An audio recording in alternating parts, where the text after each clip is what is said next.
I was born in 1998, which is the same year the Good Friday Agreement was signed, a couple of months afterwards though.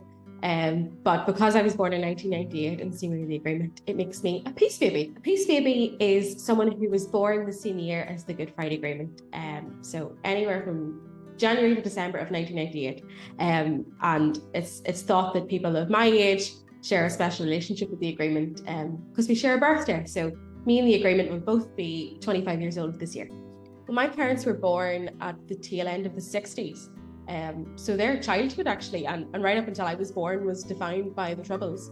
So for them, this year is quite a milestone. Not only is their eldest child 25, which makes them big old, but it also is giving them an opportunity to reflect, especially on my childhood, because for them, things like bombs and security alerts and just atrocities were second nature to them. Whereas for me, I think I remember one bomb in my entire lifetime, which may be abnormal for some people, but in Northern Ireland, I think that really shows the success of the Good Friday Agreement, the fact that I only actually remember one out of 25 years. I was born in Uri, but I grew up in Warrenpoint, which is a seaside town about 15 minutes away.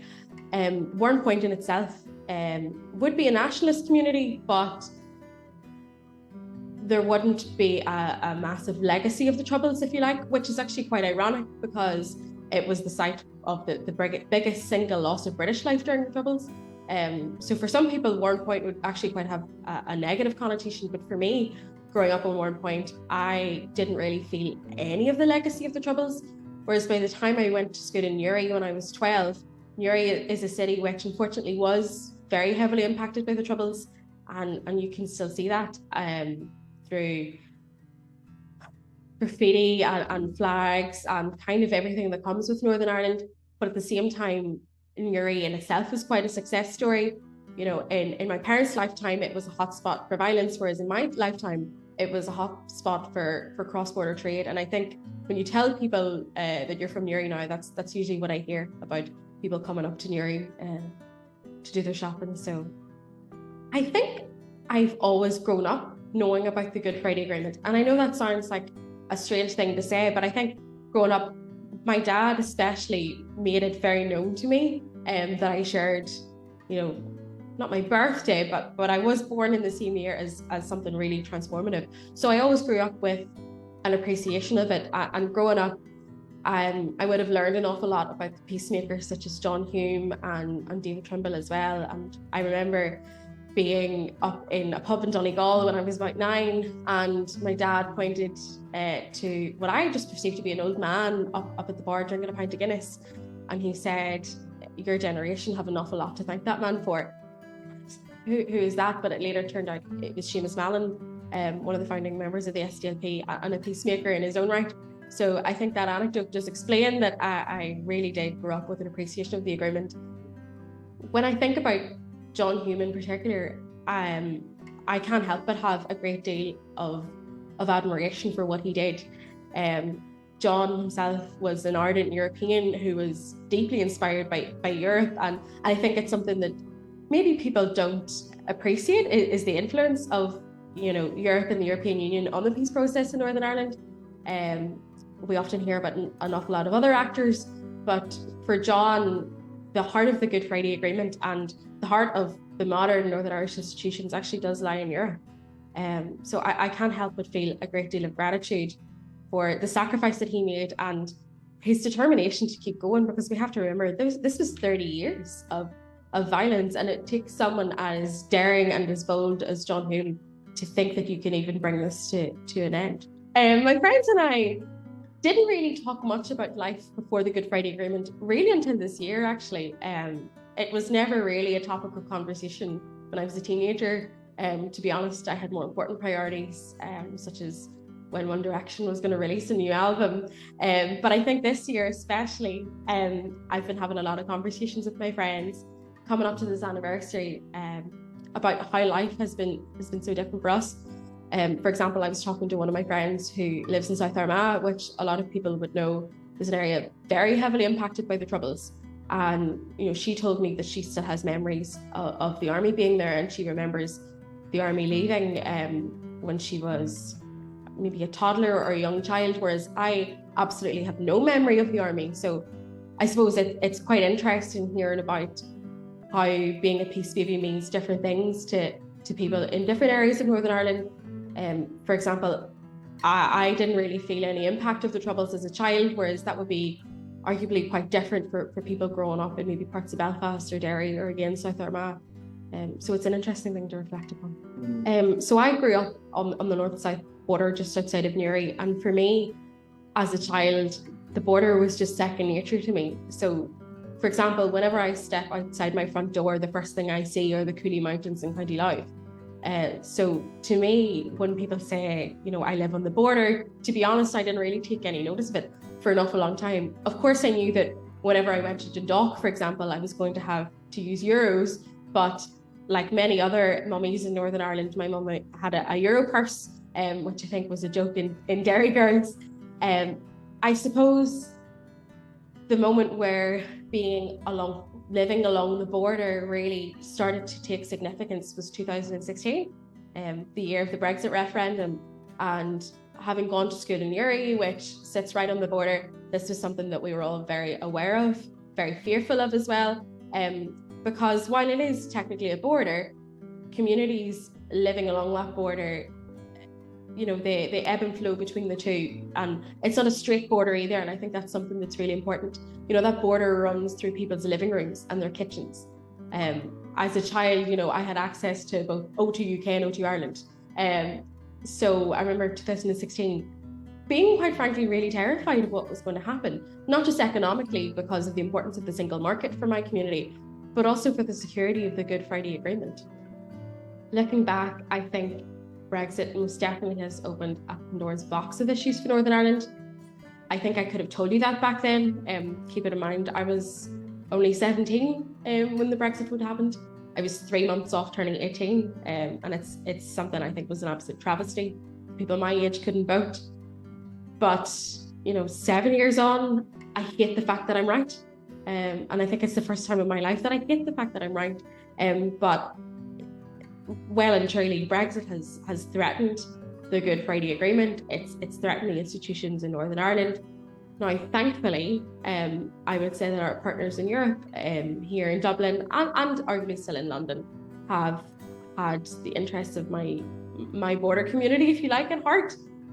So I do feel 7 years on that things have worked out better than I expected, I think. But at the same time, the fact of the matter is that when I go home from work, I'm no longer in the European Union. And as a European, that still gains me. So while protections have been put in place, Brexit has been a travesty, not only for the whole of the UK, but for Northern Ireland and our institutions. It's opened up, a wealth of issues for us and has really destabilised politics in Northern Ireland. For the past 25 years, the Northern Ireland Assembly has been suspended, 10 of those, and in recent years that has been due to the outpourings of Brexit. And it can't be denied that Brexit really has threatened the place I like to call home. I do feel that through the Brexit negotiations, Europe did care, and it really blew my mind because whenever the Brexit vote happened, I felt, as someone living along the border and as someone who cared deeply about peace in Northern Ireland, that we were ignored, frankly. I think certain other voices were heard an awful lot louder than we were. And it really struck me how, after the Brexit vote, people across the water, if you like, suddenly realised that there was this border on the island of Ireland that was going to wreak havoc with the Brexit negotiations. However, throughout it, I did feel listened to by Brussels, which is bizarre because, Brussels is so far away from a small town on the island of Ireland, and yet it seemed to me that those in Brussels, and here in Dublin too, really did understand just how close-knit, border communities like my own were, but also they understood the importance of the Good Friday Agreement. And throughout those negotiations, it was said several times that, the overarching aim of the Brexit negotiations, and in relation to Ireland really was to protect and uphold the Good Friday Agreement. And I think we've really seen that in the past couple of days where MEPs have been gathering in Brussels to celebrate this milestone. So I definitely do feel heard by Brussels. The European Union has not only ideologically shaped the Good Friday Agreement, if you like, but has also provided billions of euros in peace funding. I think to date it's been 1.6 billion euros, and they've recently just announced another package of measures for Northern Ireland.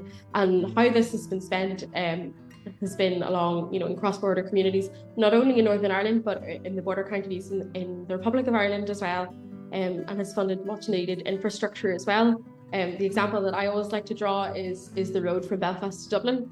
Was built using EU funding. The train as well, the Enterprise from Belfast to Dublin, which I do take to work, has also benefited from European Union funding. So I think, the funding has gone to things that we really, we can see and we can use, not just infrastructure, but also into cross-community groups, peace projects as well, and things that will benefit Northern Ireland going forward. This year has offered us the opportunity to reflect on the agreement, and as part of that, naturally I have been talking to people here in the South, and there is an awful lot of traction and discussions going on about it.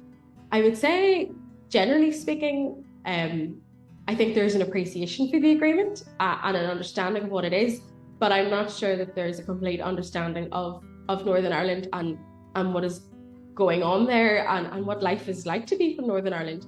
I remember, talking to someone sometime who lives in Dublin and told him that I lived along the border, and he said, well, when you go to work, are you stopping at place? I said, no, I'm absolutely not. It's an open border. And he said, but I don't understand. It's a border. I said, but it's a very different border to what you would think of a border.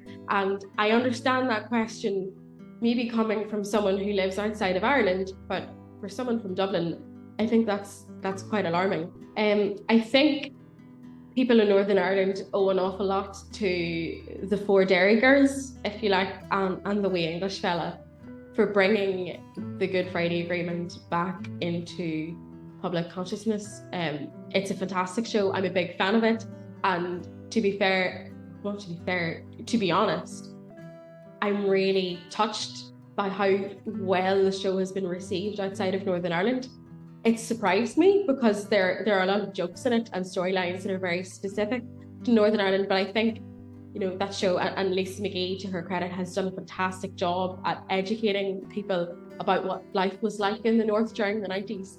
And for example, I did an Erasmus in France a couple of years ago, and I was talking to one of my students, and she had watched Dairy Girls, and she said it was the first time that she had understood what had actually happened in Northern Ireland. And I think it has done a massive job of educating people in the rest of the UK, but also here in Ireland, who might not have had a thorough understanding of what happened in Northern Ireland, about the Troubles and the agreement. And I think the last episode of Dairy Girls in particular, it makes the hair stand on the back of my neck whenever the cast are going in to vote yes and to vote for a peaceful future and to take a chance. And I think what that show did really, really well was capture the fear and the anxiety that people had, because whilst, looking back, it was a no-brainer, there were a lot of people who did go on to vote yes, who did have their reservations about the agreement. And I think that's something that we really need to understand, that for a lot of people, it wasn't an easy choice. But thankfully, they took a chance on pace, and they took a chance on building a better future for my generation. And I'm so grateful that they did. I would say I am quite proud to be from Northern Ireland. I remember hearing a quote, I think it was possibly from Seamus Heaney, one time, that he described himself as being Irish, but of the northern variety. And I would say that speaks to how I feel. I am Irish, but I do feel that my upbringing was arguably quite different to maybe people I know who grew up in the South, if you like. But yeah, I am quite proud to be from Northern Ireland. And, whenever I talk to people who are from here and they ask me where I'm from, I'm very quick to pull out a map and show them I live right on the border between the North and South. So I think that, my identity has been shaped so much by being a peace baby, being a border baby as well, it's just something that, you know, I am very proud of. And I just wish that more people would give Northern Ireland a chance. Especially, you know, Belfast has come on massively since the Troubles. It's somewhere where I studied, and it's somewhere where I'm very proud of to have studied. And I just wish that this stereotype of Northern Ireland being violent and us fighting with each other all the time was put to bed. When I think of the Good Friday Agreement and, you know, what I would describe it as if I was trying to explain it to someone who had never heard of it before, I suppose the first thing that comes to mind would be the phrase parity of esteem, so that all identities in Northern Ireland are just as valid as each other. You can be British, you can be Irish, you can be both. Arguably nowadays you can be neither. I think that's the main thing, and that's what people hold on to the most. Of course, there are other aspects of the Good Friday Agreement, like North-South cooperation, East-West cooperation, but I think at the heart of it, it's about being as equal as your neighbour and also maintaining peace. That's what it is at the end of the day. It's a peace agreement. Yes, it has 3 strands and there's multiple bodies set up, but the Good Friday Agreement was signed to save lives. And what I have been saying a lot recently is, you know, while we're talking about whether the agreement has been a success or not, if one person is alive today since 1998 because of the agreement, then surely it was a success.